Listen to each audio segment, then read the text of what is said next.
Kings are born, not made. That is the law of our land. That is what we are taught, he said. Even the mightiest and wealthiest cannot ascend to the throne without the blood of his predecessor. Blood is the magic of how kings are made. Only blood.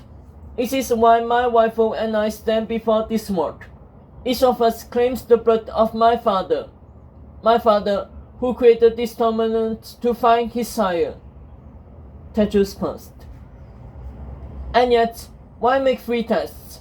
Why not return the sword to the stone and ask one of us to pull it out, just as he did to prove himself a king? Why declare a tournament to make us quest for answers and risk life and limb across the sea and back, only to then and there, with the same task my father passed it, by the magic of his blood?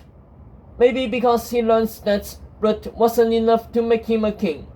What made him a king were the tests of leadership he faced over and over. Tests that made him a king in more than blood.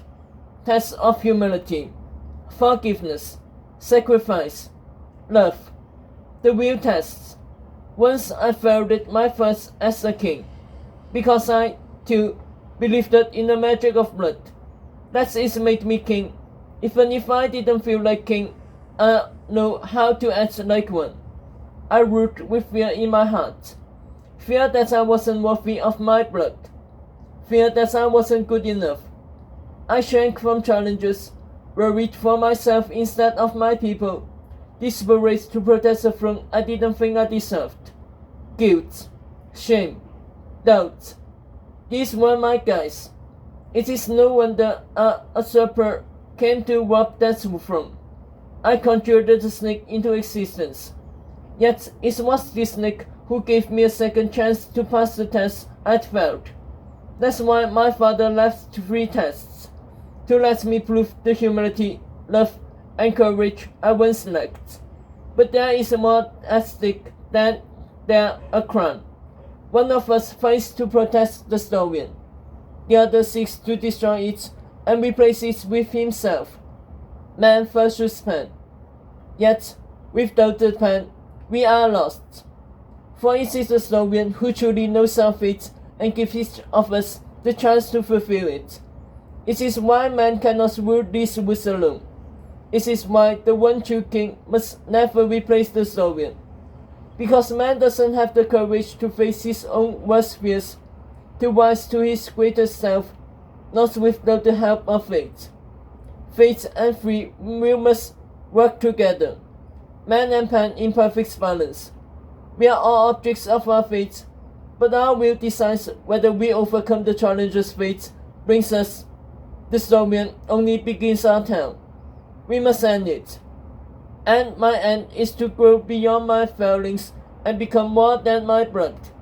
It is why I stand here today, made stronger by my mistakes. Because the pen always gives the best of men second chances, and the best of kings.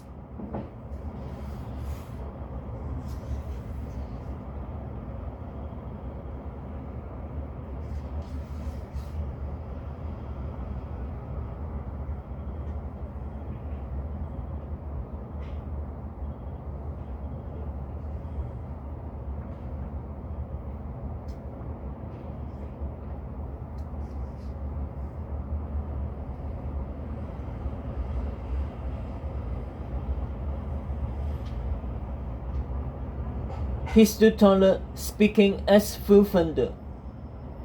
Maybe Excalibur will choose me now. Maybe it will not. But I will not step back from the challenge. Not this time. I will risk losing my head to claim the truth of who I am. A leader who will bring all of us, good and evil, into a new realm, where truth wins over lies, where the past doesn't dictate the present, where man and pen share power. A future where a king doesn't look down on the people, but is one of the people. I will be your lion. I will be your protector. I will be your king. Not for my glory, but for all of us.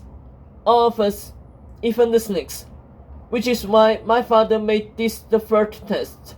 It is not a test of blood or birth. Both of those can be faked. Tetsu sets his eyes on Japheth. But the truth can't be faked, and this is a test of truth. Only one will face it with courage instead of cowardice.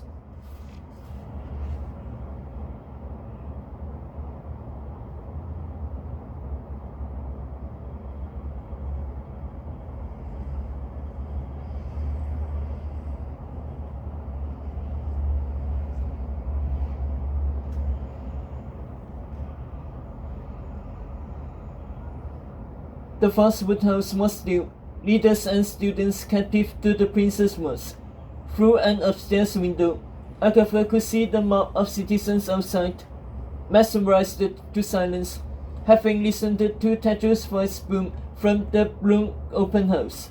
She gazed down at her prince, his face flushed with belief, and though Agatha was changed up and robbed of speech, and Tetsu still wouldn't look at her, she had never felt so hopeful in her life. For her true love no longer belonged to her, but to all the woods, the lion, the king.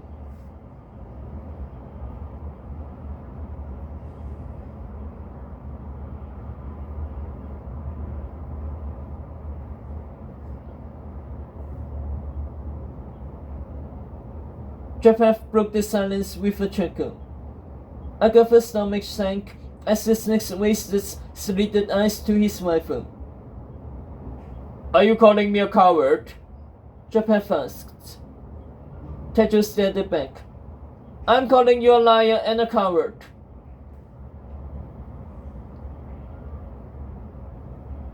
You will know, wouldn't you? Japheth leered. Tell me what I've done, other than obey Arthur's will. Tell me what I've done, other than honor that one I love. He burnt with fury, as if in Tetsu's he still saw the throat of Arwen.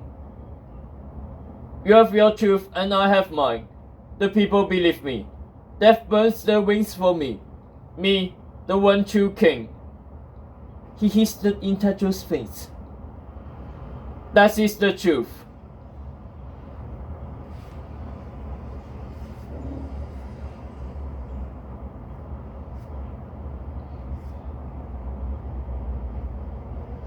Tetsu gazed poorly at the snake. The truth cannot be spoken. It must be seen. And your crimes will be seen. Tension froze the house. Japheth pulled back from Tetsu, a wild smile on his face.